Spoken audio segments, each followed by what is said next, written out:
नाज़रीन आदाब, मैं हूं खालिद शहबाज। आप देख रहे हैं Gawah news. Olympic bronze medal winner badminton खिलाड़ी पीवी सिंधु ने आंध्र प्रदेश के chief minister Y S Jagan से मुलाकात की, जिन्होंने सिंधु को इनकी तारीख़साज कामयाबी के लिए मुबारकबाद पेश की। हुकूमत आंध्र प्रदेश की जानिब से सिंधु को 2 एकड़ ज़मीन और 30 लाख रुपये नकद का ऐलान किया गया था।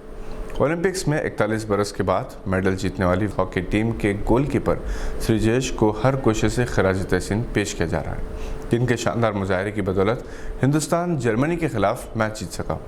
पंजाब के बाद मध्य प्रदेश की हुकूमत ने भी अपनी रियासत से ताल्लुक़ रखने वाले खिलाड़ियों को 1 करोड़ रुपए बतौर इनाम पेश करने का ऐलान किया। वुमेन्स हॉकी टीम आज कामयाबी हासिल ना कर सकी और चौथे नंबर पर चली गई। ब्रॉन्ज मेडल के लिए होने वाले मुकाबले में बरतानिया के खिलाफ शिकस्त हो गई। इसी दौरान वुमेन्स हॉकी टीम की एक अहम खिलाड़ी वंदना कटारिया के हरिद्वार में वाक़ मकान पर हमला किया गया और इनके दलित होने का ताना दिया गया और गाली गलौज की गई। वंदना अपने वालिद के मौत के गम के साथ टोक्यो गई थी और टूर्नामेंट में सबसे ज़्यादा गोल की थी। टीम की शिकस्त पर बाज़ अनासिर ने घिनौनी हरकत की, जिनके खिलाफ मुकदमा दर्ज कर लिया गया है। याद रहे कि वंदना कटारिया हिंदुस्तान की पहली खातून हॉकी खिलाड़ी हैं जिसने हैट्रिक की। साउथ अफ्रीका के खिलाफ मैच में 4 में से 3 गोल वंदना ने ही किए थे। हिंदुस्तान के बजरंग पूनिया को रेसलिंग सेमीफाइनल में अजरबैजान के हाजी अलीऊफ ने शिकस्त दी थी। हरमैन शरीफेन में आला ओहदों पर आला तालीम याफ्ता 20 खवातीन का तकर्रुर अमल में आया। शेख अब्दुर्रहमान अल-सुदैस, जो हरमैन शरीफेन के जनरल प्रेसिडेंसी के सरबराह हैं, इन्होंने अपने नायब की हैसियत से भी एक खातून ओहदेदार का तकर्रुर किया। इन्होंने बताया कि सऊदी अरब में खवातीन को बाख्तियार बनाने के सिलसिले की एक कड़ी है।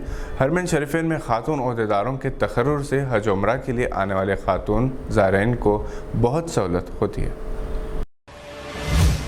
एडिटर मुंसिफ जनाब खान लतीफ़ खान को इनकी पहली बरसी के मौके पर मुख्तलिफ शुबे हयात से ताल्लुक़ रखने वाली शख्सियात ने मुतासरकुन अल्फाज में खराज अक़ीदत पेश किया। सुल्तान उल्लूम एजुकेशन सोसाइटी सेक्रेटरी जनाब ज़फ़र जावेद ने कहा कि अगरचे के वक्त बहुत तेज़ी से गुजर गया, मगर हर लम्हा हर पल जनाब खान लतीफ़ मोहम्मद खान की कमी महसूस होती रही। इनकी जिंदा दिली, फ़राख दिली, कौम की तालीमी तरक्की के लिए तड़प, कुछ करने का जज्बा मिसाली था। जो खला इनके जाने से पैदा हुई है वो शायद ही कभी पूरी हो सकेगी। जनाब इफ्तिखार शरीफ ने कहा कि खान लतीफ़ खान दौलतमंद तरीन शख्सियत में शुमार होते थे। इसके बावजूद इनकी सादगी इनकिसारी बेमिसाल थी।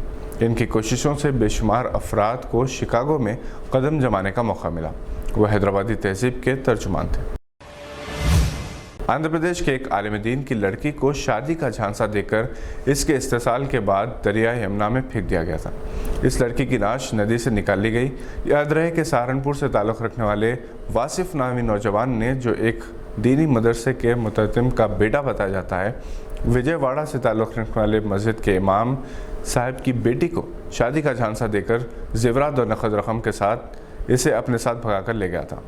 इस नौजवान ने अपने साथियों के साथ इस लड़की का इस्तेसाल किया और फिर इसे दरिया यमुना में धक्का देकर इसका कत्ल कर दिया।